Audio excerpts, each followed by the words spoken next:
အပူလျှော့ဖို့အယူလျှော့ရမယ်ဒီစကားလုံးလေး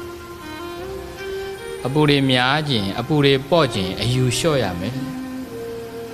လူတွေမှာအဲ့ယူနေတာတွေကလည်းပဲအပူကိုတိုးစေတာယူတာကလောဘပဲအယူများတဲ့သူကဆွန့်လွတ်ရမှာကြောက်တယ်ဆွန့်လွတ်ရမှာကြောက်မဆွတ်နိုင်ဘူးမဆွတ်နိုင်တော့တွေ့ထားတာ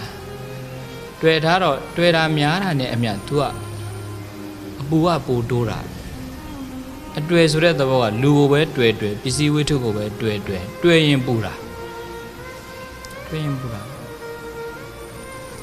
ပစ္စည်းဝိထုလေးပျောက်သွားမှဆိုလို့တန်ဖိုးကြီးထားလေတန်ဖိုးများထားလေသူကအပူကကြီးလေပဲကိုတန်ဖိုးထားတဲ့အရာလေးပစ္စည်းလေးများဆိုကြပါစို့ဟိုနိုင်ငံခြားမှာရှိနေတဲ့ကိုသားပဲဖြစ်ကိုသမီးရပဲဖြစ်မေတို့ဖေတို့အတွက်ဆိုရင်လက်ဆောင်ပေးတယ်လူတွေမှာမရခင်ကတော့ရတဲ့အပေါ်မှာဝမ်းသာကြတယ်ရပြီးတဲ့နောက်ပိုင်းမှာအဲ့ဒီ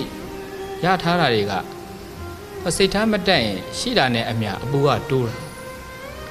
လောကမှာတချို့ကပေးရတာကိုပျော်တဲ့သူရှိတယ်ယူရတာကိုပျော်တဲ့သူရှိတယ်ပေးတာကိုပျော်တဲ့သူကြတော့အဲ့ဒီ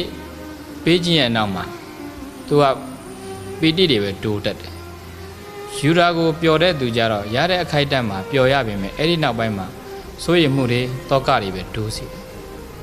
အယူများတဲ့သူကအပူများတယ်ဆိုယူတာများရင်လေးသွားတယ်ပေးတဲ့သူကပေါ့တယ်ယူတဲ့သူကလေးတယ်ဒါသဘာဝ